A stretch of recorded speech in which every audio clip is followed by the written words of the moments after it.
So next up, we have Jeffrey Johnson.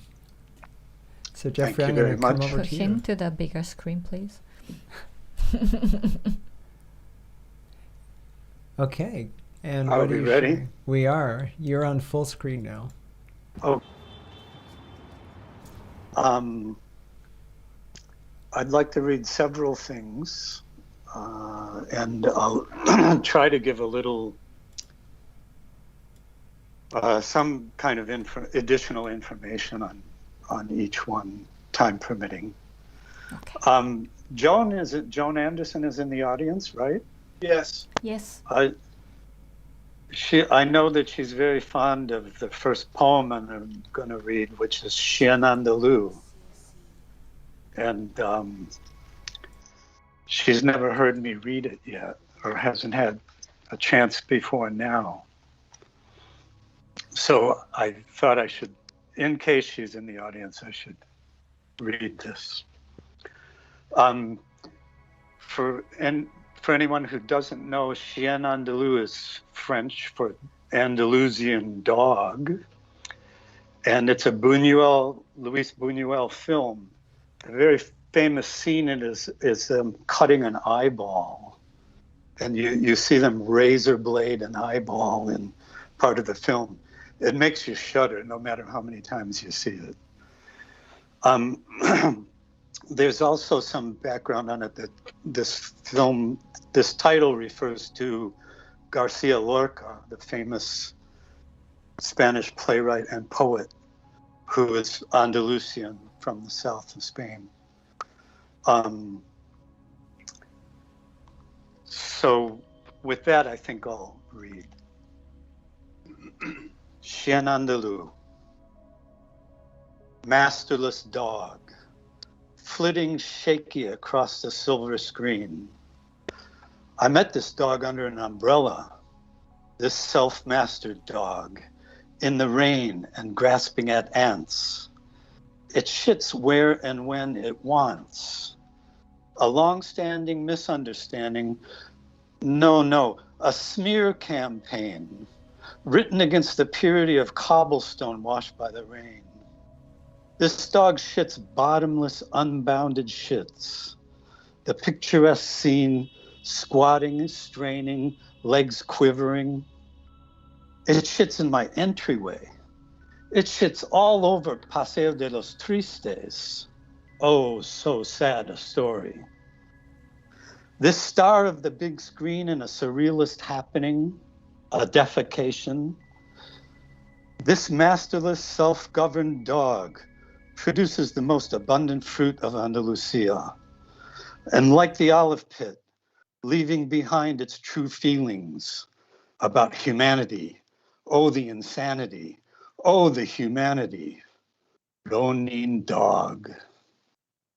Leaves traps that ensnare the less aware. And when you least expect it, you've done it. Stepped into the dark mass. That bottomless shit that Atlas fell into, that turns her world upside down. And after the fall, they trace and track. Everyone smears their pain and disillusion across, atop, over, under, and in between the cobblestones, spreading this public menace endlessly, thoughtlessly, through the towns of all over the South, all the glorious cobblestones that lead to Alhambra, to glorious, glorified cathedrals, Andalusian dog, masterless dog, at the edges of the bright spotlight. Your dogless shit spreads itself of its own accord across the cobblestones of towns, nations, north and south. You masterless motherfucker. You belong in your own self-shat heaven, a dog shat, self-shat, under the lights and stage, projected on a blank screen, into which you condemn shoes and ghouls, rendered soulless in your makeup and grease paint. You shameless, soulless fucking dog. You father fucking dog. That endless, bottomless abyss of shit. Self-shat streets of your self-shat home. You master defecator. At my feet, and should I slip and fall and endlessly smear shoes without soles upon you, masterful masturbator, without makeup or shame, all across this Arabian paradise, you, Shenandalu.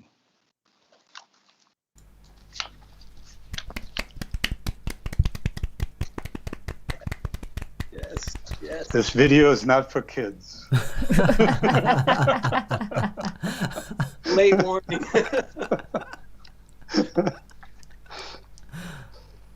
Actually, my kid might have found that amusing.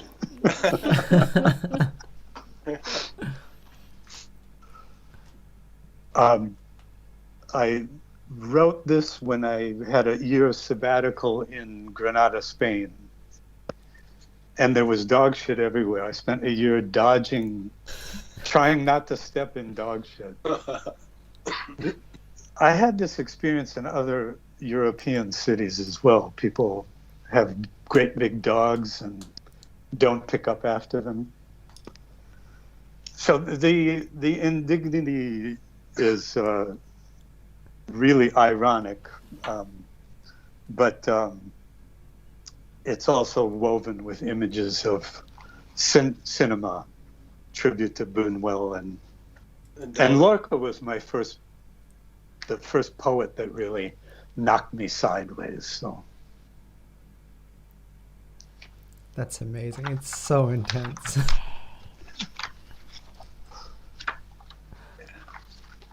I'd like to read something brand new, and so work in progress. This could get much longer. I don't know what I'll do with it, but this is the manifestation I've got now. And the title is Coyotes Got Reversible Skin. His outside is actually within.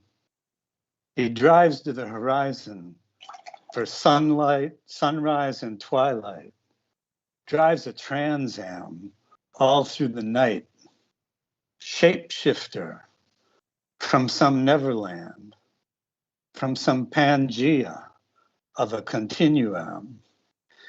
His peals of laughter echo up and down canyon walls.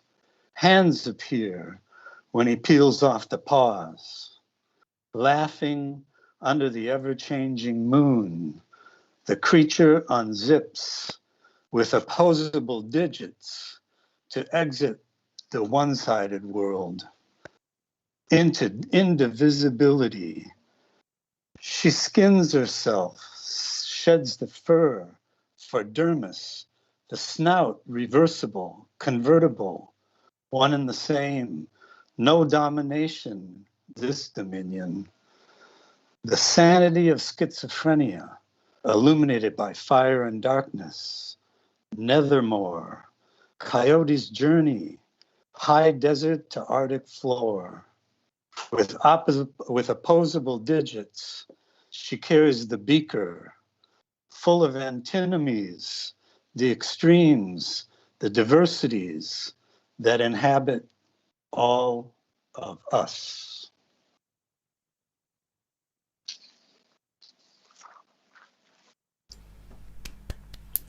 We're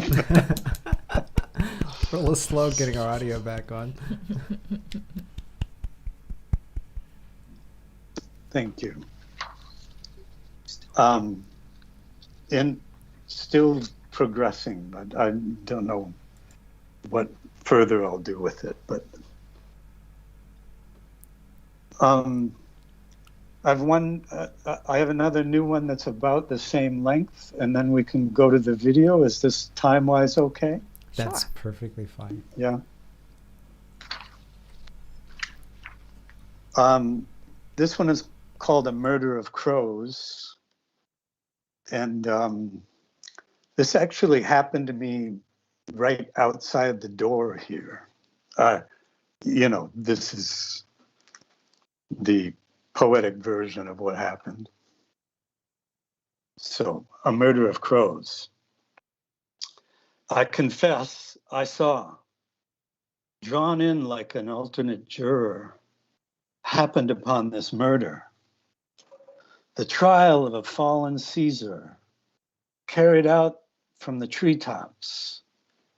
He grounded from his formerly lofty heights, half screamed for his destruction, half crowed over his past glory, come to bury, not to praise. Draped on the ropes of a weak defense, his full-throatedness stuck in mid-gullet, that majestic, beautiful beak agape, to expose a bloody red interior, gasps, hardly a sound, made visible his bloody red fate. A swirl amid deafening cries, flocked from near and far.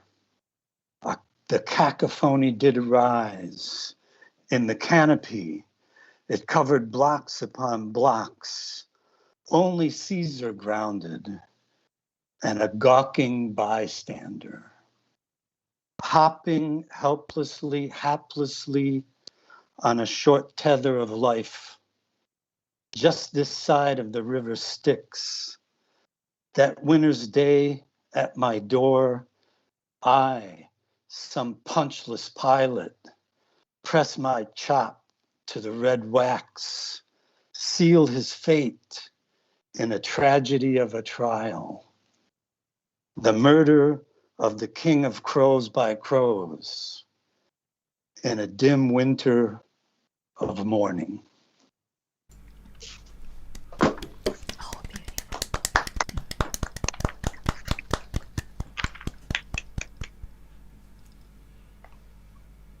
That's beautiful. Very Thank you. gothy. And gothy, yes. I'm very fond of crows. Well, we're in the right place for it, definitely, in Tokyo. The crows at the Grand Canyon were even bigger. I lived pretty close to the Grand Canyon at one point, and the crows were enormous. And they're sacred birds, right, to the Navajos and other American Indian tribes. You mentioned you were in Seattle before, so you're probably used to the massive gatherings of crows that we would see in Seattle. Wow, I don't remember massive gatherings of crows in Seattle. What part of Seattle were you in? Capitol Hill, and sometimes you'd come out on a gloomy day and there'd be 50 crows on the wires. Yeah, all over the place. I do kind of remember them lining the wires. Yeah, I lived in the U District and then the South Slope of Queen Anne for a while too. Nice. Love the city. Yeah, I miss it. So you've got a video for us tonight as well, right? Yes. Yes. And I'd like to give a little bit of a lead into the video. The video they're undifferentiated. They're sort of punctuated by the saxophone, but they're three very short poems. One is a Lake Biwa poem, one is a Spain poem, Man in Black, and the other one is Spotting Mount Fuji. And then the last bit in the video clip is a Octavio Paz tribute, a Mexican poet who was a Nobel Prize for Literature laureate. A tribute to Basho. It's titled Basho On. And when I translated it, there was no translation. I think that's probably English translation. I think that's probably still the case. But so there are 4 different poems there. And Bob Sliwa invited me up to record on the rooftop of Edge of, where there used to be quite a few events and readings and such. And before everything got pushed out of there, he invited me to come and record on the rooftop. So that's what you see in the videos. And Bob gives me some saxophone accompaniment.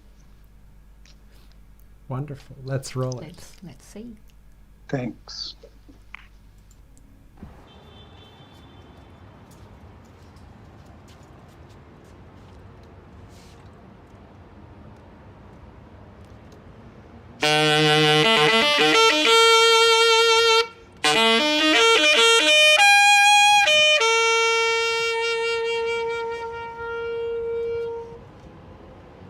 Half hoped to find you, sifting through the Lake Biwa treasures, the right walking stick, glass shards smooth as stone, another baseball. But look, rising over the mountains of June is a harvest moon.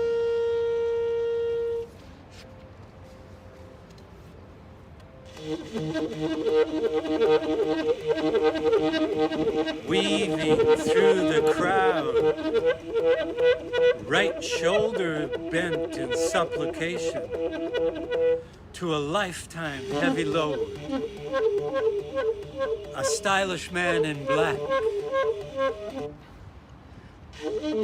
weaves his way through Saturday night.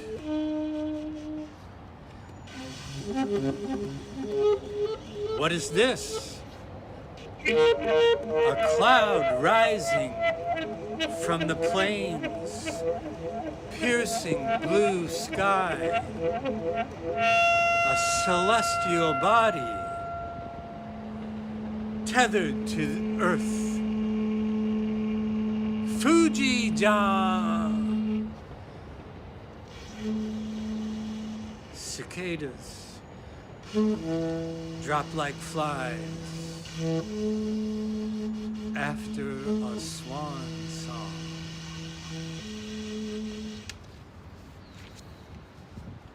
The world fit into 17 syllables, and you in this hut. Wood and straw through cracks enter. Buddhas and insects, made of air between pines and rocks, rises the poem. Interwoven vowels and consonants house the world. The bones of centuries, pains to rocks and mountains, are weightless here. What I say consists of just 3 lines, a hut of syllables.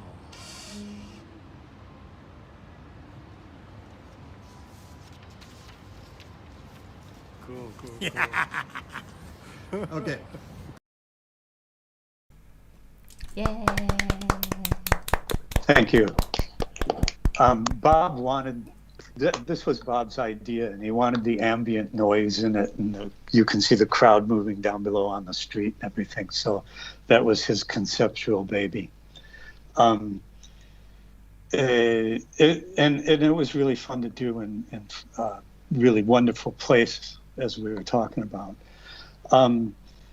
I've also done, a lot of people know this, I've done a lot of work with Sam. I was one of the first people to show up at Drunk Poets, years ago. And so Sam and I started collaborating at the Drunk Poets and then beyond that as well. So this is a good segue to move over to Sam Bennett, I guess. How smooth. Beautiful.